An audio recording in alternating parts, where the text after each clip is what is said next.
ঈসা আলাইসাল্লাম যখন আকাশ থেকে নামবেন তখন তিনি 40 বছর পৃথিবীতে থাকবেন এবং এই 40 বছরে কি করবেন জানলে অবাক হয়ে যাবেন।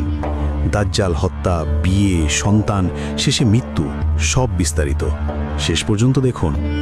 আসসালামু আলাইকুম ওয়া রাহমাতুল্লাহ।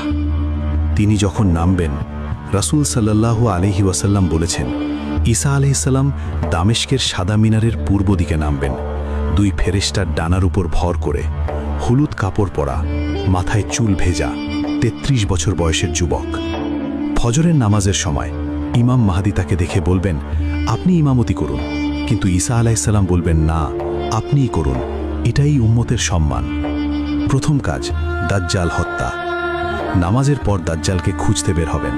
দাজ্জাল তাকে দেখলেই গলে যেতে শুরু করবে, কিন্তু ঈসা আলাইহিসসালাম বর্ষা দিয়ে হত্যা করবেন। দ্বিতীয়, ইয়াজুজ মাজুজ। ইয়াজুজ মাজুজ বের হয়ে সব ধ্বংস করবে। ঈসা আলাইহিসসালাম দোয়া করবেন, আল্লাহ তাদের ঘাড়ে কীট পাঠাবেন, সবাই মরে যাবে। তৃতীয়, 40 বছরের শাসন। হাদিসে এসেছে ঈসা আলাইহিসসালাম 40 বছর পৃথিবীতে থাকবেন, ইসলামী শারিয়া অনুযায়ী শাসন করবেন, শান্তির যুগ। চতুর্থ, ক্রস ভাঙবেন। ক্রস ভেঙে ফেলবেন এবং শুকর হত্যা করবেন, প্রমাণ করবেন তিনি আল্লাহর রাসূল, আল্লাহ না। পঞ্চম, জিজিয়া বাতিল।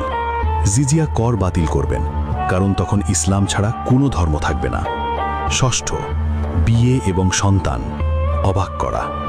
এখন শুনুন, হাদিসে এসেছে ঈসা আলাইহিসসালাম বিয়ে করবেন এবং তার সন্তান হবে, তার থেকে বংশধর হবে। সপ্তম, সম্পদে বরকত। তার যুগে এত বরকত হবে যে কেউ সৎকা নিতে চাইবে না। 1 ডালিম 50 জন খাবে, বাঘ এবং ছাগল একসাথে থাকবে, শিশু সাপের সাথে খেলবে, পূর্ণ শান্তি। অষ্টম, হজ এবং ওমরা। হাদিসে এসেছে ঈসা আলাইহিসসালাম নিজে হজ এবং ওমরা করবেন, রাসূল সাল্লাল্লাহু আলাইহি ওয়াসাল্লামের কবর জিয়ারত করবেন। নবম, মৃত্যু এবং দাফন।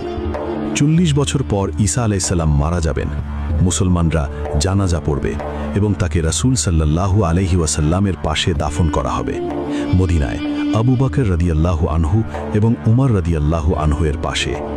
এরপর কিয়ামতের দিকে দুনিয়া এগিয়ে যাবে।